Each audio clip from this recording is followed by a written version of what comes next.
اور دوسری بات کہ بچہ چھوٹا ہے، گھر میں رو رہا ہے، مسجد میں نہیں رو رہا، کیوں؟ اس لیے کہ وہ مسجد میں بچوں کو نہیں لایا کرتے تھے۔ ہمارے یہاں تو مائیں کہتی ہیں یہ بچے کو لے جاؤ جی، بڑا تنگ کر کر کے میرا دماغ ناک میں دم کر دیا، شیطان کو ساتھ لے جاؤ۔ اور کہاں لے جاؤ؟ مسجد میں، مسجد میں جا کے چھوڑ دو، کوئی حاجی صاحب کے پاؤں کے اندر سے گھس رہا ہے، وہ کھڑے ہوئے نیچے سے نکل آیا ایک دم بچہ، گھوم رہے ہیں، بھاگ رہے ہیں پلروں کے اس میں۔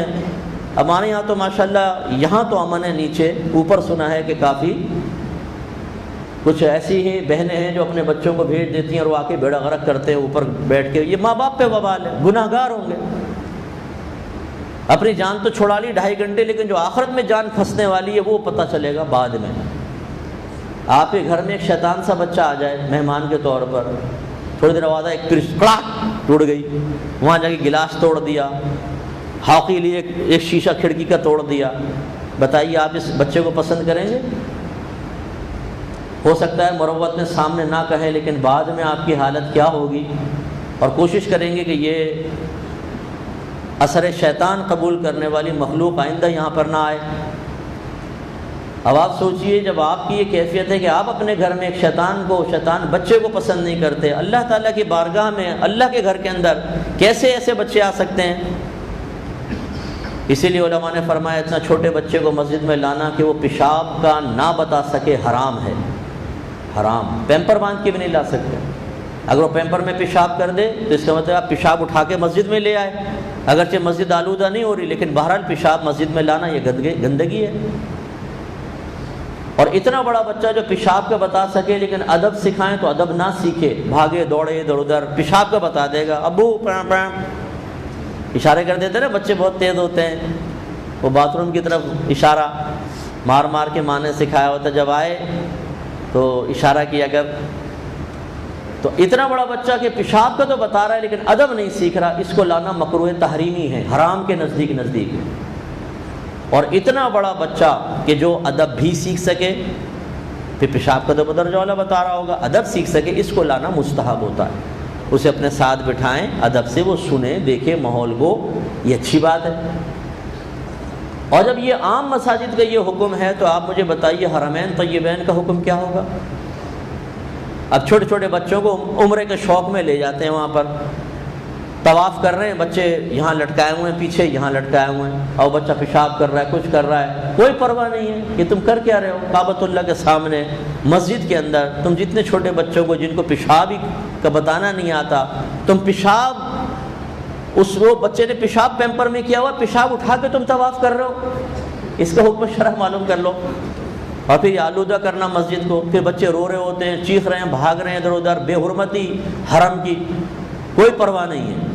شوق ہے، اپنا شوق کی تکمیل۔ میں اکثر یہ لفظ استعمال کرتا ہوں، ہم عبادت کے لیے نہیں جاتے، ہم خوف خدا کے لیے نہیں جاتے، اپنے نفس کی تسکین کے لیے جاتے ہیں۔ نفس خوش ہوتا ہے حرم دیکھ کر، یہ اکثر کے لیے کہہ رہا ہوں، خواص کی بات نہیں ہے۔ عوام جو ہے نا وہ نفس کی تسکین، اور دوسرا انہیں اپنا درجہ بلند ہوتا محسوس ہوتا، لوگ کہتے ہیں اچھا آپ نے عمرہ کر لیا، بھائی ماشاء مبارک ہو، بھائی آپ حاجی ہو گئے، بھائی مبارک ہو، تو ذرا ہمیں اپنی ویلیو اٹھتی ہوئی محسوس ہوتی ہے۔ یہ اگر اللہ کے لیے جاتے ہیں، اگر خوف خدا کے ساتھ جاتے ہیں، تو پھر شرعی احکام کو مکمل طور پہ فالو کیوں نہیں کرتے؟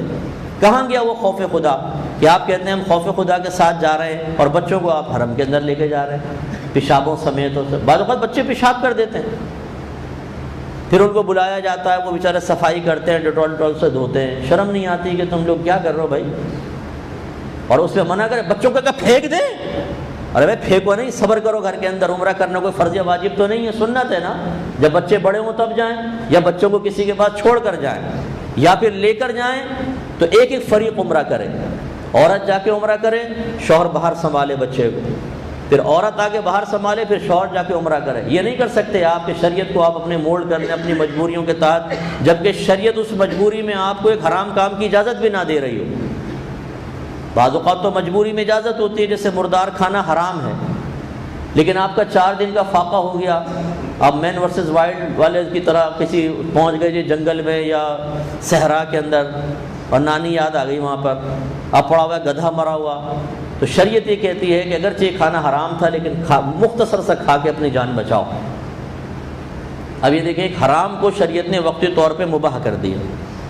تو یہ بھی معلوم کرنا ہوتا ہے کہ بھئی ہم بچے کو کہاں چھوڑ کر جائیں، عمرے پہ جانا ہے، بچے کو کہاں چھوڑ کر جائیں، تو یہ آپ کی کوئی شرعی مجبوری بنتی بھی ہے کہ نہیں، پہلے علماء سے تو معلوم کریں۔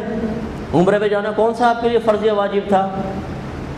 گھر پر رہیں، جب آپ کے بچے بڑے ہو جائیں تب جائیں، یا پھر یہ مشقت برداشت کریں جو ہم نے کہا کہ ایک ایک فریق جا کے عمرہ کرے، بچے کو مسجد میں نہیں لے جا سکتے آپ۔ یہ آپ کی کوئی شرعی مجبوری نہیں ہے کہ جی کیا کریں، ہم ساتھ کرنا چاہتے ہیں نا، لیکن شریعت نہیں چاہتی ہے، شریعت کہتی ہے بچے کو باہر رکھیں۔ اس لیے جو ہمارے بہن بھائی ہمیں سن رہے ہیں، یاد رکھیے کہ شریعت تبدیل نہیں ہوتی ہے، اور ایسا بھی نہ کریں کہ آپ